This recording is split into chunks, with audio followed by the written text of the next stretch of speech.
Hello ಸ್ನೇಹಿತರೆ, good morning. Welcome back to my channel. ಇವತ್ತು ಸ್ನೇಹಿತರೆ ಬುಧವಾರ ತಿಂಡಿ ಆಗಿದೆ, ಪೂಜೆ ಕೂಡ ಆಯಿತು. ಸೊ ನನ್ನ ಬೆಳಗ್ಗಿನ ರುಟೀನ್ ಎಲ್ಲನೂ ಕೂಡ ಮುಗಿದಿದೆ. ಇವತ್ತು ತಿಂಡಿಗೆ ಶಾವಿಗೆ ಉಪ್ಪಿಟ್ಟು ಮಾಡಿದ್ದೆ. ಸೊ ಈಗ ನೆಕ್ಸ್ಟ್ ನನ್ನ ರುಟೀನ್ ಶುರು ಅಂದರೆ ಮಧ್ಯಾಹ್ನಕ್ಕೆ ಅಡುಗೆ ಮಾಡಬೇಕು. ಅಡುಗೆಗೆ ಇವತ್ತು ಸ್ಪೆಷಲ್ ಮಾಡೋಣ ಅಂತ ಇದ್ದೀನಿ. ಯಾಕಂದರೆ ಭಾನುವಾರ ನಾನು ಸ್ಪೆಷಲ್ ಮಾಡಿರಲಿಲ್ವಲ್ಲ, ಅವತ್ತು ಫಂಕ್ಷನ್ ಇತ್ತು ಅಂತ ಹೊರಗಡೆ ಹೋಗಿದ್ವಿ. ಸೊ ಬಂದಮೇಲೆ ರಾತ್ರಿಗೆ ಎಗ್ ರೋಲ್ ಮಾಡಿದ್ದೆ ಅಷ್ಟೇ. ಸೊ ಇವತ್ತು ಸ್ಪೆಷಲ್ ಮಾಡೋಣ ಅಂತ ಅದಕ್ಕೆ ತಯಾರಿ ಮಾಡ್ಕೊಳ್ಬೇಕು. ಅದ್ರ ಮುಂಚೆ ಕೆಲವೊಂದು ಕೆಲಸಗಳನ್ನ ಮುಗಿಸ್ಕೊಳ್ಳೋಣ, ಆಮೇಲೆ ಅಡುಗೆ ಶುರು ಮಾಡೋಣ ಅಂತ. ಈಗ ಅಡುಗೆ ಶುರು ಮಾಡಿದ್ರೆ ಅದು ಮಾಡಿ ಸಾಕಾಗುತ್ತಾ, ಸುಮ್ಮನೆ ಹೋಗಿ ಕುತ್ಕೊಂಡು ಬಿಡ್ತೀನಿ, ಟಿ ವಿ ಹಾಕ್ಕೊಂಡು ಕುತ್ಕೊಂಡು ಬಿಡ್ತೀನಿ, ಬೇರೆ ಏನು ಕೆಲಸ ಮಾಡೋಕ್ಕಾಗೋದಿಲ್ಲ. ಅದಕ್ಕೆ ಅದರ ಮುಂಚೆ ಏನಾದರೂ ಸ್ವಲ್ಪ ಕೆಲಸ ತೊಗೊಂಡು ಮುಗಿಸೋಣ ಅಂತ ಅಂದ್ಕೊಂಡು ಈಗ ವ್ಲಾಗನ್ನು ಸ್ಟಾರ್ಟ್ ಮಾಡ್ತಾ ಇದ್ದೀನಿ. ಈಗ ನಾನು ಈ ಸೀರೆ ನೋಡಿದ್ದೀರಾ ಅಲ್ವಾ, ನಾನು ಭಾನುವಾರ ಹುಟ್ಟಿದ್ದೆ ಪೂಜೆಗೆ ಅಂತ ಹೇಳಿಬಿಟ್ಟು, ಆ್ಯಂಡ್ ಅವತ್ತು ನಾನ್ ವೆಜ್ ಕೂಡ ಅಲ್ವಾ ತಿಂದಿದ್ದಲ್ಲಿ. ಹಾಗಾಗಿ ನಾನು ಈ ಸೀರೆನ ಈಗ ವಾಶ್ ಮಾಡಿ ಇಡಬೇಕು. ಸೊ ವಾಶ್ ಮಾಡೋದು ನಾನು ಹೇಗೆ ಅಂತ ನಿಮಗೆ ತಿಳಿಸಿದ್ದೆ, ಇವತ್ತು ನಿಮಗೆ ಮಾಡಿ ತೋರಿಸ್ತೀನಿ. ಇದು ನಾನು ಮಷಿನ್ಗೆ ಹಾಕೋದಿಲ್ಲ, ಬಾರ್ಡರ್ ಇದೆ, ಬಾರ್ಡರ್ ಬಿಟ್ಕೊಳ್ಳೋ ಚಾನ್ಸಸ್ ಇರುತ್ತೆ. ಅದರಲ್ಲಿ ಥ್ರೆಡ್ ವರ್ಕಲ್ಲಿ ಏನೋ ಡಿಸೈನ್ ಮಾಡಿರ್ತಾರಲ್ವ, ಅದು ಬಿಟ್ಕೊಳ್ಳೋ ಚಾನ್ಸಸ್ ಇರುತ್ತೆ ಅಂದ್ಬಿಟ್ಟು ನಾನು ಜಾಸ್ತಿ ಹೊತ್ತು ನೀರಲ್ಲಿ ನೆನೆಸಿಡೋದು ಅಥವಾ ಮಷಿನ್ಗೆ ಹಾಕೋದು ಬೇರೆ ಬಟ್ಟೆಗಳ ಜೊತೆ ನಾನು ಮಾಡೋದಿಲ್ಲ. ಇದನ್ನು ಹ್ಯಾಂಡ್ ವಾಶ್ ಮಾಡ್ತೀನಿ. ಹ್ಯಾಂಡ್ ವಾಶ್ ಮಾಡೋ ಮುಂಚೆ ಎಲ್ಲಾದರೂ ಕಲೆಗಳಿದೆಯಾ ಅಂತ ನೋಡ್ತೀನಿ. ಕಲೆಗಳಿದ್ದರೆ ನೋಡಿ, ಅಲ್ಲಿ ಕಲೆ ಕಾಣ್ತಾ ಇದೆ, ಅದು ನಾನು ಹ್ಯಾಂಡ್ ವಾಶ್ ಮಾಡೋ ಮುಂಚೆನೇ ಇಲ್ಲೇ ರಿಮೂವ್ ಮಾಡಿಬಿಡ್ತೀನಿ. ಹೇಗೆ ಅಂದರೆ, ಸ್ವಲ್ಪ ನೀರು ತೊಗೊಂಡು ಅದರಲ್ಲಿ ಶ್ಯಾಂಪು ಹಾಕಿಬಿಟ್ಟು ಒಂದು ಬಟ್ಟೆ ತೊಗೊಂಡು ಎಲ್ಲಿ ಕಲೆ ಇರುತ್ತೋ ಅಲ್ಲಿ ರಬ್ ಮಾಡೋದು. ಈ ಥರ ಮಾಡೋದ್ರಿಂದ ನಾವು ನೀರು ಒಂದ್ಸರಿ ಹಾಕಿದ್ಮೇಲೆ ಕಲೆಗಳು ಕಾಣೋದಿಲ್ಲ, ಎಲ್ಲಿ ಏನಿದೆ ಅಂದ್ಬಿಟ್ಟು ಎಲ್ಲ ಕಡೆನೂ ಉಜ್ಜಬೇಕಾಗತ್ತೆ. ಆ್ಯಂಡ್ ಇದು ವರ್ಕ್ ಸ್ಯಾರಿ, ನಾನು 2ನೇ ಸಾರಿ ಹುಟ್ಟಿರೋದಷ್ಟೇ, ಜಾಸ್ತಿ ಉಜ್ಜಬೇಕು ಅನ್ನೋ ಥರ ಇರಲ್ಲ. ಉಜ್ಜಿದ್ರೆ ಸೀರೆ ಹಾಳಾಗುತ್ತೆ, ಅದ್ರ ಟೆಕ್ಸ್ಚರ್ ಮತ್ತು ಏನು ವರ್ಕ್ ಇರುತ್ತೋ ಅದೆಲ್ಲನೂ ಬಿಟ್ಕೊಳ್ಳೋ ಚಾನ್ಸಸ್ ಇರುತ್ತೆ. ಅದಕ್ಕೆ ನಾನು ಎಲ್ಲೆಲ್ಲಿ ಕಲೆ ಇದೆಯೋ ಅಲ್ಲಿ ಮಾತ್ರನೇ, ಪ್ಲಸ್ ಈ ಫಾಲ್ ಹಾಕಿರ್ತೀವಲ್ವ ಅದು ನೆಲಕ್ಕೆ ತಗಲುತ್ತೆ, ಅಲ್ಲಿ ಏನಾದರೂ ಕೊಳೆ ಇದೆಯಾ ನೋಡ್ತೀನಿ. ಆ ಫಾಲ್ ಕಡೆ ಮಾತ್ರನೇ ಬ್ರಷ್ ಮಾಡ್ತೀನಿ, ಬೇರೆ ಕಡೆ ಎಲ್ಲೂ ನಾನು ಬ್ರಷ್ ಮಾಡೋದಿಲ್ಲ. ಸೊ ಈ ಥರ ನಾನು ಸ್ಯಾರಿನ ಕ್ಲೀನ್ ಮಾಡ್ಕೊಳ್ಳೋದು. ಅದಾದಮೇಲೆ ಒಂದು ಬಕೆಟ್ ನೀರು ತೊಗೊಂಡು ಅದರಲ್ಲಿ ಸ್ವಲ್ಪ ಡಿಟರ್ಜೆಂಟ್ ಹಾಕಿಬಿಟ್ಟು ಅದರಲ್ಲಿ ನೆನೆಸ್ತೀನಿ. ಅಂದರೆ ಎಲ್ಲಾದರೂ ಕೊಳೆಗಳಿದ್ರೂ, ಕಲೆ ಅಲ್ಲ ಕೊಳೆ ಇದ್ರೂ ಬಿಟ್ಕೊಳ್ಳುತ್ತೆ. ಆಮೇಲೆ ಅದನ್ನು ಫಾಲ್ ಹತ್ರ ಬ್ರಷ್ ಮಾಡಿಬಿಟ್ಟು ಲೈಟಾಗಿ ಕುಸ್ಕಿ ಹಾಕಿಬಿಟ್ಟು ನಾನು ಜಾಲಿಸ್ಬಿಟ್ಟು ಒಣಗಾಕೊಳ್ತೀನಿ. ಸೊ ಈ ಥರ ನಾನು ಸೀರೆನ, ಫ್ಯಾನ್ಸಿ ಸ್ಯಾರೀಸ್ನ ಮೇಂಟೈನ್ ಮಾಡೋದು. ನನ್ನ ಆರೆಂಜ್ ಡ್ರೆಸ್ಗೆ ಲೈನಿಂಗ್ ಅಡ್ಜಸ್ಟ್ ಮಾಡಬೇಕಿತ್ತಲ್ಲ, ಅದು ಇನ್ನೂ ಆಗಿರಲಿಲ್ಲ. Sleeves attach ಮಾಡಬೇಕಿವತ್ತು. ಹೊಲಿಯೋಣ ಅಂತ ಬಂದೆ, ಏನೋ ಶಬ್ದ ಬರ್ತಾಯಿತ್ತು, ಏನೋ ಕನ್ಸ್ಟ್ರಕ್ಷನ್ಸ್ ಏನೋ ಶುರು ಆಗ್ತಾ ಇರಬೇಕು ಹಿಂದೆ.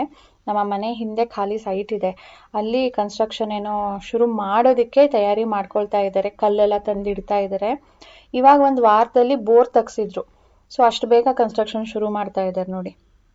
ಓಕೆ, ಈಗ ಒಂದು ಕ್ವೆಶನ್ ನೋಡಿದೆ ನಾನು, Q&A ಕ್ವೆಶನ್ ಅಲ್ಲಿ, why you and Sanu in one room and Rajesh in another room, why not together ಅಂತ. ನಾನು ಯಾವತ್ತಾದರೂ ಅದ್ರ ಬಗ್ಗೆ ಏನಾದರೂ ಹೇಳಿದ್ದೀನಾ ಅಥವಾ ಏನಾದರೂ ತೋರಿಸಿದ್ದೀನಾ ಆ ರೀತಿಯಲ್ಲಿ? ಯಾಕಂದರೆ ನಾವು 3 ಜನ ಒಟ್ಟಿಗೆ ಮಲಗೋದು. ನಿಮ್ಗೆ ಯಾಕೆ ಹಾಗೆ ಅನ್ನಿಸ್ತೋ ಲಿಟ್ರಲಿ ನೋ ಐಡಿಯಾ. ಬಟ್ ವೀಕೆಂಡಲ್ಲಿ ಮಾತ್ರನೇ, ಲೈಕ್ ಶುಕ್ರವಾರ ಶನಿವಾರ ನಾವು ಹೊರಗಡೆ ಮಲಗೋದು ಹಾಲಲ್ಲಿ 3 ಜನನು. ಯಾಕೆ ಅಂದರೆ ಅವತ್ತಿನ ದಿನ ಸ್ವಲ್ಪ ಲೇಟ್ ನೈಟ್ ಟಿ ವಿ ನೋಡ್ತಾಳೆ ಸಾನು. ಬೇರೆ ದಿನ ಎಲ್ಲ 9ಗೆ ಅವಳು ಕ್ಲೋಸ್ ಮಾಡಬೇಕು. ಶುಕ್ರವಾರ ಅಂದರೆ ಶನಿವಾರ ಸ್ಕೂಲ್ ಇರೋದಿಲ್ವಲ್ಲ ಅಂತ ಹೇಳಿಬಿಟ್ಟು 10ಇಂದ 10:30 11 ತನಕನೂ ಕೆಲವೊಂದು ಸಾರಿ ನೋಡ್ತಾಳೆ. ಹಾಗೆ ಸ್ಯಾಟರ್ಡೇ ಕೂಡ, ಸ್ಯಾಟರ್ಡೇನೂ ಹಾಗೆ ಮಾಡೋದು, ಭಾನುವಾರ ರಜಾ ಇರುತ್ತಲ್ಲ ಅಂತ. ಸೊ ಭಾನುವಾರ ಒಳಗಡೆ ಮತ್ತೆ ರೂಮಲ್ಲಿ ಮಲಗ್ತೀವಿ. 10 ಗಂಟೆಗೆಲ್ಲಾನು ಎಲ್ಲ ಟಿ ವಿ ಆಫ್ ಮಾಡಿ ಮಲಗಿರ್ತೀವಿ. ಯಾಕೆ ಅಂದರೆ ಮಾರನೇ ದಿನ ಮತ್ತೆ ಬೇಗ ಹೇಳ್ಬೇಕಲ್ಲ ಅಂತ. ಇದು ಬಿಟ್ಟರೆ ಅವ್ರು ಅಲ್ಲಿ ಇವ್ರಿಲ್ಲಿ ಆ ಥರ ಏನಿಲ್ಲ. But yes, Rajesh has a separate room for his office work. ಅವ್ರ ಆಫೀಸ್ ಟೈಮಲ್ಲಿ ಮಾತ್ರನೇ ಅಲ್ಲಿ ಕೂತ್ಕೊಂಡು ಬಾಗ್ಲು ಹಾಕ್ಕೊಂಡು ಅವ್ರ ಕೆಲಸನ ಅವರು ಮಾಡ್ಕೊಳ್ತಾರೆ ಹೊರತು. ನಿಮ್ಗೆ ಯಾಕಾಗ ಅನ್ನಿಸ್ತೋ, ಯಾಕೆ ಆ ಥಾಟ್ ಬಂತೋ, ನೋ ಐಡಿಯಾ ಸ್ನೇಹಿತರೆ.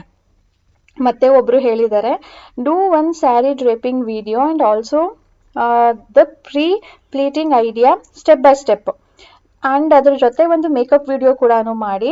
Please don't say that you have already done it earlier. ಅದು ಹೇಳಿದ್ದಾರೆ, ಅಂದರೆ ಹೊಸದಾಗಿ ಬೇಕಂತೆ. The things have changed a lot ನಾವು ಅಂತ ಹೇಳಿಬಿಟ್ಟು. ಸೊ ನಾನು ಏನು ಹೇಳಿ, ಈಗ ನೀವೇ ಹೇಳ್ಬಿಟ್ಟಿದ್ದೀರಾ ಆ ಥರ ಹೇಳಬೇಡಿ ಅಂತ. ಇಫ್ ಯು ಇನ್ಸಿಸ್ಟ್ ಲೈಕ್ ಇನ್ನ ಅದ್ರ ಬಗ್ಗೆ ಕಾಮೆಂಟ್ ಬಂದರೆ ನಾನು ಡೆಫಿನೆಟ್ಲಿ ಮಾಡಿ ತೋರಿಸ್ತೀನಿ. ಇದು ಕೇಳಿರೋದು ಸವಿತಾ ಅವರು, ಅದ್ರ ಮುಂಚೆ ಕೇಳಿರೋದು ನಾಗಾ ಸ್ಫೂರ್ತಿ ಅವರು. ಓಕೆ, ಮತ್ತು ಅನಿತಾ ಶ್ರೀಧರ್ ಅವ್ರು ಹೇಳಿದ್ದಾರೆ. ಓಕೆ, ಅವರು ಸ್ವಲ್ಪ ಪರ್ಸ್ನಲ್ ಕ್ವೆಶನ್ನೇ ಕೇಳಿದ್ದಾರೆ. ಅಂದರೆ ನನ್ನ ಬಗ್ಗೆ ಆಗಲಿ, ನನ್ನ ಫ್ಯಾಮಿಲಿಯಲ್ಲಿ ನಾವು 3 ಜನ ಇದ್ದೀವಿ, ನಮ್ಮ 3 ಜನದ ಬಗ್ಗೆ ಕೇಳಿದ್ರೆ ಡೆಫಿನೆಟ್ಲಿ ನಾನು ಆನ್ಸರ್ ಮಾಡ್ತೀನಿ. ಆದರೆ ಇದು ನಮ್ಮ 3 ಜನನ ಬಿಟ್ಟು ಕೇಳಿರೋವಂಥ ಕ್ವೆಶನು, ಹಾಗಾಗಿ ನಾನು ಇದನ್ನ ಆನ್ಸರ್ ಮಾಡೋಕ್ಕೆ ಇಷ್ಟಪಡಲ್ಲ. ಯಾರ ಬಗ್ಗೆ ಮಾತಾಡ್ತಾ ಇದ್ದೀನೋ ಅವರು ನನ್ನ ಜೊತೆ ಇರಬೇಕು ಅಥವಾ ಅವರೇ ಆನ್ಸರ್ ಮಾಡಬೇಕು, ಆ ಥರ ಪ್ರಿಫರ್ ಮಾಡ್ತೀನಿ ಹೊರತು ಅವರ ಹಿಂದೆ ಅವರ ಆಬ್ಸೆನ್ಸಲ್ಲಿ ಮಾತಾಡೋದಕ್ಕೆ ನನಗಿಷ್ಟ ಇಲ್ಲ. ಸೊ ಸಾರಿ ಅನಿತಾ ಅವರೇ, ನಾನು ಈ ಕ್ವೆಶನ್ನ ತಗೊಳ್ತಾ ಇಲ್ಲ. ಮತ್ತು ಹರೀಶ್ ದೇವಾಡಿಗ ಅವರು ಕೇಳ್ತಾ ಇದ್ದಾರೆ, ನಿಮ್ಮ ಹತ್ರ KSIC ಸಾರಿ ಇದೆಯಾ, ಇದ್ರೆ ತೋರಿಸಿ ಅಂತ. ನನ್ನ ಹತ್ರ KSIC ಸಾರಿ ಇದೆ, ಬಟ್ ನಾನು ತೊಗೊಂಡಿರೋದಲ್ಲ, ಅದು ಅಮ್ಮನದು. ಅಮ್ಮ ಅವಾಗ ತೊಗೊಂಡಿದ್ರು ಆ್ಯಂಡ್ ಸ್ವಲ್ಪ ದಿನ ಉಟ್ಟು ಆಮೇಲೆ ಅದು ಸ್ವಲ್ಪ ಡಲ್ ಆಯಿತು ಕಲರು. ಅವರು ಉಟ್ಕೊಳ್ತಾ ಇರಲಿಲ್ಲ, ಅದು ಮೇಂಟೆನೆನ್ಸ್ ಪ್ರಾಬ್ಲಮ್ ಅಂತ ಹೇಳಿಬಿಟ್ಟು. ಅಂದರೆ ಅದಕ್ಕೆ ಎಷ್ಟು ದುಡ್ಡು ಕೊಟ್ಟಿರ್ತೀವಿ ಅಂದರೆ ಎಲ್ಲಾದರೂ ಫಂಕ್ಷನ್ಗಳಿಗೆ ಹಾಕೊಂಡು ಹೋಗೋದಕ್ಕೆ ಭಯ, ಎಲ್ಲಿ ಕರೆ ಆಗಿಬಿಡುತ್ತೋ ಏನು ಅಂತ. ಡ್ರೈ ಕ್ಲೀನ್ ಆಬ್ವಿಯಸ್ಲಿ ಮಾಡಿಸ್ಬೋದು, ಬಟ್ ಅದರ ಟೆಕ್ಸ್ಚರ್ ಆಮೇಲೆ ಚೇಂಜ್ ಆಗುತ್ತೆ. ಸೊ ಈ ಥರ ನನಗೆ ಅಮ್ಮನಿಂದ ನನ್ನ ಹತ್ರ ಬಂದಿದೆ. ನನಗೆ ಯಾವತ್ತೂ ತೊಗೊಳ್ಬೇಕು ಅಂತ ಅನ್ನಿಸ್ಲಿಲ್ವಾ? ಡೆಫಿನೆಟ್ಲಿ ಅನಿಸಿದೆ. ಯಾವಾಗಲಾದರೂ ಯಾರಾದರೂ ತೊಗೊಂಡಾಗ್ಲೋ ಅಥವಾ ಯಾವುದಾದ್ರೂ ವಿಡಿಯೋ ನೋಡಿದಾಗ್ಲೋ ನನ್ನ ಹತ್ರ ಇಲ್ವಲ್ಲ, ನಾನು ಒಂದು ತೊಗೊಳ್ಳೋಣ ಅಂತ. But KSIC is a emotional affair, ಆಯಿತಾ? ಇಮೋಷ್ನಲ್ ಆಗಿ ಥಿಂಕ್ ಮಾಡಿದಾಗ ನಮ್ಮ ಹತ್ರನೂ ಇರಬೇಕು. ನಾನು ಮೈಸೂರವಳಾಗಿ ನನ್ನ ಹತ್ರ ಮೈಸೂರು ಸಿಲ್ಕ್ ಇರಬೇಕು ಅಂತಾನೂ ಅನಿಸುತ್ತೆ. ಒಂಥರ ಈಗ ಎಲ್ಲ ಥರದ್ದು ಸೀರೆನೂ ಒಂದೊಂದು ಇರಬೇಕು ಅಂತಾರಲ್ಲ, ಆ ರೀತಿಯಲ್ಲಿ ಯೋಚನೆ ಮಾಡಿದಾಗ ಇರಬೇಕು ಅನಿಸುತ್ತೆ. ಆದರೆ KSIC ಸ್ಯಾರೀಸ್ ಎಷ್ಟು ಕಾಸ್ಟ್ಲಿ ಅಂತ ನಿಮಗೂ ಗೊತ್ತಿದೆ. ಅದಕ್ಕೆ ನಾವು ಅಷ್ಟು ಬೆಲೆ ಕೊಟ್ಟು ತೊಗೊಂಡಾಗ ಎಷ್ಟು ಸಾರಿ ಉಟ್ಕೊಳ್ತೀನಿ ಅದನ್ನು? ಅದು ಚಿನ್ನದ ಥರ ಇನ್ವೆಸ್ಟ್ಮೆಂಟು ಅಲ್ಲ, it's an expense for me. ನಾನು ಏನೇ ಬಟ್ಟೆ ತೊಗೊಂಡ್ರು ಇಟ್ಸ್ ಆ್ಯನ್ ಎಕ್ಸ್ಪೆನ್ಸ್. ಆ ಥರ ಯೋಚನೆ ಮಾಡಿದಾಗ ನಾನು ಸುಮಾರು ಎಷ್ಟು ಸಾರಿ ಉಡ್ತೀನಿ ಆ ಸೀರೆನ? ಒಂದು 3-4 ಸಾರಿ. ಅಬ್ಬಬ್ಬಾ ಅಂದರೆ ನಾನು ಇದಕ್ಕೆ ದುಡ್ಡು ಜಾಸ್ತಿ ಕೊಟ್ಟಿದ್ದೀನಿ, ಜಾಸ್ತಿ ಟೈಮ್ ಉಡಬೇಕು ಅಂತ ಇನ್ನೊಂದು 2 ಸಾರಿ ಜಾಸ್ತಿ ಉಡ್ಬೋದು ಅಷ್ಟೇ. ನಾನು ದುಡ್ಡು ಜಾಸ್ತಿ ಕೊಟ್ಟಿದೆ ಅಂದ ತಕ್ಷಣವೇ ಅದನ್ನೇ ರಿಪೀಟೆಡ್ಲಿ ಉಡೋದಕ್ಕೂ ಆಗೋದಿಲ್ಲ. ನೋಡಿದವ್ರು ಏನಂತಾರೆ ಹೇಳಿ, ಏನಿದೊಂದೇ ಉಟ್ಕೊಳ್ತಾರಲ್ಲ ಅಂತಾನೂ ಯೋಚನೆ ಮಾಡ್ತಾರೆ. ಆ್ಯಂಡ್ ಅದು ಅಷ್ಟೊಂದು ಸಾರಿ ರಿಪೀಟ್ ಮಾಡಿದಾಗ ಅದರ ಚಾಮ್ನೆಸ್ ಕೂಡ ಕಡಿಮೆ ಆಗುತ್ತೆ. ನಾನು ನೋಡಿದ್ದೀನಿ, ಸುಮಾರು ಜನನ ನೋಡಿದ್ದೀನಿ. ಸಿಲ್ಕ್ ಸ್ಯಾರಿ ಆ ಥರ ಆಗೋದಿಲ್ಲ ಅಂತ ನೀವು ಹೇಳ್ಬೋದು, ಬಟ್ ನಾವು ಸುಮಾರು ಸರಿ ಉಟ್ಟಾಗ ಕಲೆಗಳಾಗೋದಂತೂ ಡೆಫಿನೆಟ್. ಸೊ ಆ ಥರ ಕಲೆ ಆದಾಗ ನಾವು ಡ್ರೈ ವಾಶ್ ಮಾಡಿಸಿರ್ತೀವಿ, ಆ ಥರ ಮಾಡಿದಾಗ ಅದರ ಚಾಮ್ನೆಸ್ ಕಡಿಮೆ ಆಗುತ್ತೆ. ಸೊ ಈ ಥರ ಇದ್ದಾಗ ನಾನು ಎಷ್ಟು ಸಾರಿ ಉಡ್ತೀನಿ ಅಂತ ಅಷ್ಟೊಂದು ಸಾವಿರ ಕೊಡಲಿ, ಅದ್ರ ಬದಲು ಚಿನ್ನ ತೊಗೊಳ್ಳೋಣ ಅಂದರೆ ಮೈಸೂರು ಸಿಲ್ಕ್ ಸ್ಯಾರಿಯಲ್ಲಿ ಚಿನ್ನದ ಥ್ರೆಡ್ ಇರುತ್ತೆ, ಅದ್ರ ಬದಲು ಚಿನ್ನನೇ ಡೈರೆಕ್ಟ್ ತೊಗೊಂಡ್ಬಿಡೋಣ ಅಂತ ನಾನು ಸುಮಾರು ಸರಿ ಯೋಚನೆ ಮಾಡಿ ಹೋಗಿ ವಾಪಸ್ ಬಂದು ಈ ಥರ ಎಲ್ಲನೂ ಆಗಿದೆ. ಸೊ ನಾನು ಇಮೋಷ್ನಲಿನೂ ಥಿಂಕ್ ಮಾಡ್ತೀನಿ, ಪ್ರಾಕ್ಟಿಕಲಿನೂ ಥಿಂಕ್ ಮಾಡ್ತೀನಿ. ಒಂದಿದೆಯಲ್ಲ ಸಾಕು ಅಂತ ಹೇಳಿಬಿಟ್ಟು ನಾನು ತೊಗೊಂಡಿಲ್ಲ ಸ್ನೇಹಿತರೆ. ಈಗ ನಾನು ಬಿರಿಯಾನಿ ಮಾಡ್ತಾ ಇದ್ದೀನಿ, ಹೇಳಿದ್ನಲ್ವ ಸ್ಪೆಷಲ್ ಮಾಡಬೇಕು ಅಂತಿದ್ದೀನಿ ಅಂತ. ಈಗ ಪ್ರಿಪ್ರೇಷನ್ ಮಾಡ್ಕೊಳ್ತಾನೆ ಕುಕ್ಕಿಂಗ್ ಕೂಡ ಶುರು ಮಾಡಿದ್ದೀನಿ. ನಾನು ರೆಡಿ ಪೌಡರ್ ಯೂಸ್ ಮಾಡೋದ್ರಿಂದ ಮಸಾಲೆಗೆ ಜಾಸ್ತಿ ಏನು ಹಾಕ್ಕೊಳ್ಳೋದಿಲ್ಲ. ಇದು ಸ್ವಲ್ಪ ಫ್ಲೇವರ್, ಅಡಿಷ್ನಲ್ ಫ್ಲೇವರ್ ಬರಲಿ ಅಂದ್ಬಿಟ್ಟು ಸ್ವಲ್ಪ ಒಗ್ಗರಣೆಗೆ ಬೇ ಲೀಫು, ಚಕ್ಕೆ, ಲವಂಗ, ಮರಾಠಿ ಮೊಗ್ಗು, ಅನಾನಸ್ ಹೂವು, ಜಾಪತ್ರ ಅಂತೇನೋ ಹೇಳ್ತಾರಲ್ವ ಅದು, ಜಾಯ್ಕಾಯಿದು ಮೇಲೆ ಒಂದು ಫ್ಲವರ್ ಇರುತ್ತೆ ಅದು, ಸ್ವಲ್ಪ ಸೋಂಪು, ಏಲಕ್ಕಿ ನಾನು ಒಗ್ಗರಣೆಗೆ ಹಾಕೋದಿಲ್ಲ, ಅದು ಒಂದೇ ಸರಿಗೆ ಬಾಯಿಗೆ ಸಿಕ್ಬಿಡುತ್ತೆ, ಅದಕ್ಕೆ ರುಬ್ಕೊಳ್ತೀನಿ. ಸೊ ನಾನು ತುಂಬಾ ಸಿಂಪಲ್ಲಾಗಿ ಮಾಡೋದು, ತುಂಬ ಟೈಮ್ ತೊಗೊಳುತ್ತೆ ಇದು. ಬಿರಿಯಾನಿ ಮಾಡೋದಕ್ಕೆ ಪ್ರಾಸೆಸ್ ತುಂಬಾ ಟೈಮ್ ತೊಗೊಳುತ್ತೆ. ಮೊದಲು ಈರುಳ್ಳಿ ಫ್ರೈ ಮಾಡಿ, ಆಮೇಲೆ ಟೊಮ್ಯಾಟೊ ಅದನ್ನು ಸಾಟೆ ಮಾಡ್ಕೊಂಡು ಅದು ಸಾಗಿ ಆದಮೇಲೆ ಅದಕ್ಕೆ ಚಿಕನ್ ಹಾಕಿ, ಚಿಕನ್ ನೀರು ಬಿಟ್ಟು ಅದು ಬೆಂದ ಮೇಲೆ ಅದಕ್ಕೆ ಅಕ್ಕಿ ಹಾಕಿ ಎಲ್ಲನೂ ಮಾಡಬೇಕಲ್ಲ. ಸೊ ಪ್ರಾಸೆಸ್ ತುಂಬಾ ಹಿಡಿಸುತ್ತೆ. ಸೊ ಬೇಗನೆ ಮಾಡ್ಕೊಳ್ತಾ ಇದ್ದೀನಿ. ಪುದೀನ ಅಂತೂ ಇರಲೇಬೇಕು ಬಿರಿಯಾನಿಗೆ.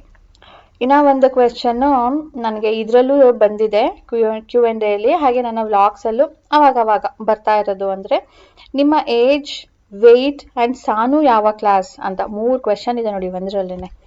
ಸೊ ನನ್ನ ಏಜ್ ನೀವು ಸುಮಾರು ಸರಿ ಕರೆಕ್ಟಾಗಿ ಗೆಸ್ ಮಾಡಿದ್ದೀರಾ, ಬಟ್ ಇವತ್ತು ಹೇಳ್ಬಿಡ್ತೀನಿ. I am in my late 30s, nearing to 40. So next ನನ್ನ ವೆಯ್ಟ್ ಆಲ್ಮೋಸ್ಟ್ 65 66 ಅನ್ಕೊಳ್ಳಿ. ಸೊ ನನ್ನ ವೇಯಿಂಗ್ ಮಷಿನ್ ಸ್ವಲ್ಪ ರಿಪೇರ್ ಮಾಡಿಸ್ಬೇಕು. ಶೆಲ್ ಏನಾದರೂ ಬ್ಯಾಟ್ರಿ ಚೇಂಜ್ ಮಾಡಿಸ್ಬೇಕನ್ಸುತ್ತೆ. ಅದಾದಮೇಲೆ ನಿಮಗೆ ಎಕ್ಸಾಕ್ಟ್ಲಿ ಗೊತ್ತಾಗುತ್ತೆ. And Sanu is studying in 6th standard. ಅಂದರೆ ಈಗ 6th ಎಕ್ಸಾಮ್ ಕೊಡ್ತಾಳೆ, ನೆಕ್ಸ್ಟ್ 7th ಹೋಗ್ತಾಳೆ. ನಾನು ಅವತ್ತು ಗೋಲ್ಡ್ ಸೇವಿಂಗ್ಸ್ ಬಗ್ಗೆ ಹೇಳಿದ್ದೆ, ಬಟ್ ಸ್ಟಿಲ್ ಇನ್ನು ಇಬ್ಬರು ಕೇಳಿದ್ದಾರೆ, ರಮ್ಯಾ ಅವರು ಹಾಗೆ ನಗ್ಮಾ ಅವರು, ಗೋಲ್ಡ್ ಸೇವಿಂಗ್ ಟಿಪ್ಸ್ ಅಂತ ಹೇಳ್ಬಿಟ್ಟು. ಈಗಂತೂ ಗೋಲ್ಡ್ ತುಂಬಾ ಜಾಸ್ತಿ ಆಗ್ತಾ ಇದೆ. ನಾವು ಅದಕ್ಕೆ ಅಂತ ದುಡ್ಡು ಇಡಬೇಕು, ಬಟ್ ಅದು ಸಾಕಾಗೋದಿಲ್ಲ ನನ್ನ ಪ್ರಕಾರ. ನಾವು ಮೊದಲು 10 ಗ್ರಾಮ್ಸ್ ತೊಗೊಳ್ತಾ ಇದ್ರೆ ಈಗ 5 ಗ್ರಾಮ್ಸ್ ತೊಗೊಳ್ಬೇಕು, ಅಷ್ಟು ಆಗಿದೆ. ಅದಕ್ಕೆ ತಕ್ಕಂತೆ ನಮ್ಮ ಇನ್ಕಮ್ ಕೂಡ ಜಾಸ್ತಿ ಆದಾಗ ಆಬ್ವಿಯಸ್ಲಿ ನಾವು ಕೂಡ ಗೋಲ್ಡ್ ಮೊದಲೆಷ್ಟು ತೊಗೊಳ್ತಿದ್ವು ಅಷ್ಟೇ ಅಫೋರ್ಡ್ ಮಾಡ್ಬೋದು. ನಮ್ಮ ಇನ್ಕಮ್ ಅಷ್ಟೇ ಇದೆ, ಗೋಲ್ಡ್ ರೇಟ್ ಮಾತ್ರನೇ ಜಾಸ್ತಿ ಇದೆ ಅಂದಾಗ ಗೋಲ್ಡ್ ತೊಗೊಳ್ಳದೇ ಇರೋದಕ್ಕೂ ಆಗೋದಿಲ್ಲ. It's an emotional affair. ಅದಕ್ಕೆ ನಾನೇನು ಮಾಡ್ತೀನಿ ಅಂದರೆ, ನನ್ನ ಸೇವಿಂಗ್ಸ್ ಎಷ್ಟಿದೆಯೋ ಅಂದರೆ ನನ್ನ ಅರ್ನಿಂಗ್ಸ್ ಎಷ್ಟಿದೆಯೋ ಅದರಲ್ಲಿ ನಾನು ಯಾವುದ್ಯಾವುದಕ್ಕೆ ಎಷ್ಟೆಷ್ಟು ಹಾಕಬೇಕೋ, ನನ್ನ ಲೈಕ್ ಮಂತ್ಲಿ ಡೆಪಾಸಿಟ್ಸ್ ಇರುತ್ತೆ, ನಾನು SIP ಕೂಡ ಮಾಡ್ತಾ ಇದ್ದೀನಿ, ಮ್ಯೂಚುವಲ್ ಫಂಡಲ್ಲಿ ಹಾಕ್ತಾ ಇದ್ದೀನಿ. ಆ್ಯಂಡ್ ಇಯರ್ಲಿ ಒನ್ಸ್ FD ಕೂಡ ಮಾಡ್ತೀನಿ. ಅದಾದಮೇಲೆ ಸ್ವಲ್ಪ ಲೋನ್ಸ್ ಇದೆ, ಅದಕ್ಕೆ ಸ್ವಲ್ಪ ದುಡ್ಡು ಹಾಕ್ತೀನಿ. ಆ್ಯಂಡ್ ನನ್ನ ಖರ್ಚಿಗೆ ಒಂದು ಚೂರು ಇಟ್ಕೊಂಡಿರ್ತೀನಿ. ಇಷ್ಟೆಲ್ಲ ಆದಮೇಲೆ ನನಗೆ ಏನು ಸೇವಿಂಗ್ಸ್ ಆಗುತ್ತೋ, ಎಕ್ಸ್ಟ್ರಾ ಏನು ದುಡ್ಡಿದೆ ಅನಿಸುತ್ತೋ ಅದನ್ನು ಮಾತ್ರನೇ ನಾನು ಗೋಲ್ಡಲ್ಲಿ ಹಾಕೋದು. ಆ್ಯಂಡ್ ರಾಜೇಶ್ ಕೂಡ ದಿನಕ್ಕೆ ಅಥವಾ ತಿಂಗಳಿಗೆ ಅಂದ್ಬಿಟ್ಟು ಇಷ್ಟಿಷ್ಟು ಹಾಕ್ತಾರೆ ಒಂದು ಗೋಲ್ಕದಲ್ಲಿ. ಸೊ ಅದು ಇದು ಎಲ್ಲ ಸೇರಿಸಿ ನಾನು ತಗೊಳ್ತೀನಿ. ಹೇಳಿದ್ನಲ್ಲ, ಮೊದಲಾದರೆ ನಾವು 10 ಗ್ರಾಮ್ಸ್ ಅಫೋರ್ಡ್ ಮಾಡ್ಬೋದಿತ್ತು, ಈಗ ಬರೀ ಅರ್ಧ ಅಂದರೆ 5 ಗ್ರಾಮ್ಸ್. ನಾನು ಅಂದ್ಕೊಂಡೆ ಗೋಲ್ಡ್ ಜಾಸ್ತಿ ಆಗಿದೆ ರೇಟು, ತೊಗೊಳ್ಳೋದೇ ಬೇಡ ಬಿಡು ಅಂತ. ಬಟ್ ಇನ್ಮೇಲೆ ಗೋಲ್ಡ್ ಹೀಗೇನೆ. ಈಗ ನನಗೂ ಒಂದು ಹೆಣ್ಣು ಮಗು ಇರೋದ್ರಿಂದ ಅವಳಿಗೂ ಅಂತಾನು ಏನಾದರೂ ತೊಗೊಳ್ಬೇಕಲ್ವಾ. ಸೊ ಸ್ವಲ್ಪನೇ ತೊಗೊಳ್ಳೋಣ, ಅಟ್ಲೀಸ್ಟ್ 1 ಗ್ರಾಮ್ 2 ಗ್ರಾಮ್ ಈ ಥರ ಒಂದು 10 ವರ್ಷ ತೊಗೊಂಡ್ರು ಸೇರ್ಕೊಂಡ್ಬಿಡತ್ತೆ. ನಿಮಗೆ ಗೊತ್ತೇ ಆಗೋದಿಲ್ಲ. ತೊಗೊಳ್ದೇನೆ ಇದ್ಬಿಟ್ಟು ಒಂದು ಟೈಮಲ್ಲಿ ನೀವು ತೊಗೊಳ್ಬೇಕು ಅಂದಾಗ ನಿಮಗೆ ತುಂಬಾ ಹೆವಿ ಅಂತ ಅನಿಸುತ್ತೆ. ಸೊ ಸದ್ಯಕ್ಕೆ ನಂದು ಈ ಥರ ಪ್ಲ್ಯಾನಿಂಗ್ ಇದೆ. ಅದು ಫ್ಯೂಚರಲ್ಲಿ ಇನ್ನು ಚೇಂಜ್ ಕೂಡ ಆಗ್ಬೋದು, ಗೋಲ್ಡ್ ರೇಟ್ ಹೇಗೆ ಚೇಂಜ್ ಆಗುತ್ತೋ. ಸೊ ನಾವು ನಮ್ಮ ಫಿನಾನ್ಸ್ ತಕ್ಕಂತೆ ಕೆಲವೊಂದು ಚೇಂಜಸ್ನ ಮಾಡ್ಕೊಳ್ಬೇಕಾಗುತ್ತೆ. ಸೊ ಆವಾಗ ನಿಮಗೆ ಮತ್ತೆ ಅಪ್ಡೇಟ್ ಮಾಡ್ತೀನಿ. ಟೈಮ್ ಸ್ನೇಹಿತರೆ 1:30. ಶುರು ಮಾಡಿದ್ದು 12ಕ್ಕೆ, ಅಂದರೆ ಪ್ರಿಪರೇಷನ್ ಅಂದರೆ ಬಿಡಿಸ್ಕೊಂಡ್ನಲ್ವ ಕೂತ್ಕೊಂಡು. ಅದಾದಮೇಲೆ ಮಾಡಿ ಮುಗಿಸಿ ಕಿಚನ್ ಕ್ಲೀನ್ ಮಾಡೋ ತನಕ 1:30. ಇನ್ನು ಫುಲ್ ಕುಕ್ ಆಗಿಲ್ಲ, ಸಣ್ಣ ಉರಿ ಮಾಡಿ ಇಟ್ಟಿದ್ದೀನಿ. ದಪ್ಪ ಉರಿ ಮಾಡಿದಾಗ ಮಸಾಲೆ ಅಲ್ವಾ ತಡ ಹಿಡಿಯುತ್ತೆ. ಇವತ್ತು ಕುಕ್ಕರಲ್ಲಿ ಮಾಡೋದು ಬೇಡ, ಕುಕ್ಕರಲ್ಲಿ ಮಾಡಿದ್ರೆ ಗಂಜಿ ಆಗುತ್ತೆ ಅಂದ್ಬಿಟ್ಟು ಪಾತ್ರೆಯಲ್ಲಿ ಮಾಡ್ತಾ ಇರೋದು. ಸೊ ಪಾತ್ರೆಯಲ್ಲಿ ಮಾಡೋದ್ರಿಂದ ಅವಾಗ ಸ್ವಲ್ಪ ಹೋಗಿ ನೋಡ್ತಾ ಇರಬೇಕು. ಆ್ಯಂಡ್ ನೀರು ಕೂಡ ನಾನು ಕಡಿಮೆ ಹಾಕಿದ್ದೀನಿ, 3 ಗ್ಲಾಸ್ ಹಾಕಿದ್ದೆ ಅಷ್ಟೇ. 2 ಪಾವ್ ಅಕ್ಕಿಗೆ 4 ಗ್ಲಾಸ್ ಹಾಕಬೇಕು. ಸ್ಟವ್ ಮೇಲೆ ಮಾಡಬೇಕಾದ್ರೆ ಇನ್ನು ಸ್ವಲ್ಪ ಎಕ್ಸ್ಟ್ರಾನೇ ಬೇಕಾಗುತ್ತೆ. ಬಟ್ ಆ ಚಿಕನ್ನಲ್ಲಿ ನೀರು ಬಿಟ್ಟಿತ್ತಲ್ವ, ಅದರದ್ದು ಇತ್ತು, ಮೊಸರು ಹಾಕಿದೆ. ಸೊ ಸಾಕಾಗ್ಬೋದು ಅಂದ್ಕೊಂಡು 3 ಗ್ಲಾಸ್ ಹಾಕಿದೆ. ಸೊ ಅವಾಗ ಬಂದು ನೋಡಬೇಕು. ನನಗೆ ಸ್ವಲ್ಪ ತಳ ಹಿಡಿತಾ ಇದ್ರೂ ವಾಸನೆ ಬಂದುಬಿಡುತ್ತೆ. ಸೊ ಆವಾಗ ಬಂದು ತವಾ ಮೇಲಿಟ್ಟು ಅಲ್ಲಿ ದಮ್ ಕೊಡ್ತೀನಿ. ಸೊ ಇನ್ನೂ ಒಂದು 10-15 ಮಿನಿಟ್ಸ್ ಸಣ್ಣ ಉರಿಯಲ್ಲೇ ದಮ್ ಬಂದರೆ ಬಿರಿಯಾನಿ ರೆಡಿ. ಆ್ಯಕ್ಚುಲಿ ಇವತ್ತು ತುಂಬ ಬೇಗ ಮಾಡಿಬಿಟ್ಟಿದ್ದೀನಿ. 2 ಗಂಟೆಗೆ ನಾನು ಹೊರಗಡೆ ಹೋಗಬೇಕು ಆಯಿತಾ, ಸ್ಕೂಲ್ಗೆ. ಅಲ್ಲಿಂದನೇ ಡೈರೆಕ್ಟ್ ಹೋಗಿ ಕರ್ಕೊಂಡು ಬರೋಣ ಅಂತ ಅಂದ್ಕೊಂಡು ಇವತ್ತು ಬೇಗ ಮಾಡಿದ್ದು. ಇಲ್ಲ ಅಂದರೆ ನಾನು ಯೂಶ್ವಲಿ 1 ಗಂಟೆಗೇ ಶುರು ಮಾಡೋದು ಅಡುಗೆ ಮಾಡೋದಕ್ಕೆ. ಬಟ್ ಬಿರಿಯಾನಿ ಮಾಡೋದು ಸ್ವಲ್ಪ ಎಕ್ಸ್ಟ್ರಾ ಟೈಮ್ ಹಿಡಿಸುತ್ತಲ್ವ, 2:30 ಆಗಿಬಿಟ್ರೆ ಕಷ್ಟ ಆಗುತ್ತೆ, ಬೇಡ ಅಂದ್ಕೊಂಡು 2 ಗಂಟೆಗೆ ಮುಗಿಸ್ಬೇಕು ಅಂತ ಇವಾಗ ಶುರು ಮಾಡಿದೆ. ಸೊ ಬೇಗನೆ ಆಯ್ತು ಇವತ್ತು.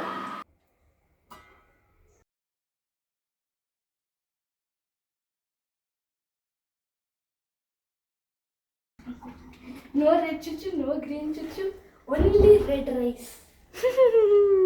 ನಮ್ಮ ಸಾನಕ್ಕೆ ಫೇವ್ರೇಟು ಇದು. ಯಾಕೆ ಸೋನಾ ಇದು ಇಷ್ಟ? ರೊಟ್ಟಿ ಚಪಾತಿ ಇಷ್ಟ ಇಲ್ವಾ? ಅದ್ರದ್ದು ಗ್ರೇವಿನೂ ಚೆನ್ನಾಗಿರುತ್ತಲ್ವಾ? ಹಾಂ, ರೈಸ್, ಬರೀ ರೈಸ್ ತಿನ್ನು.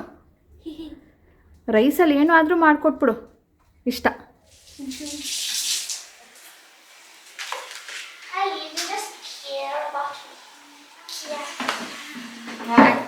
ಆ್ಯಕ್ಚುಲಿ ನಾನು ಮಾಡಿ ಮುಗಿಸಿದಾಗ 2 ಗಂಟೆ, ಈಗ 4 ಗಂಟೆ ಟೈಮು. ತಣ್ಣಗಾಗ್ಬಿಟ್ಟಿದೆ, ಬೆಚ್ಚಗಿದೆ.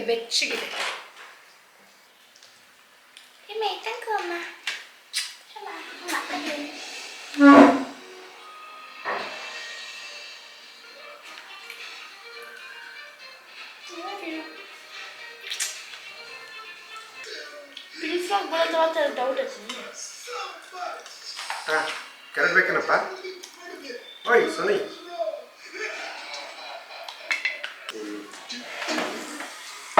ಏನಪ್ಪ ಅದು ಸರಿ, ಹೋಟ್ಲು ಬಿರಿಯಾನಿ ತಿಂದು ತಿಂದು ಬಿರಿಯಾನಿ ಸಾಕಾಗ್ಬಿಟ್ಟಿದೆ ಅಂತಿದ್ದೆ. ಮತ್ತೆ ಬಿರಿಯಾನಿ ಮಾಡಿದೀಯಾ?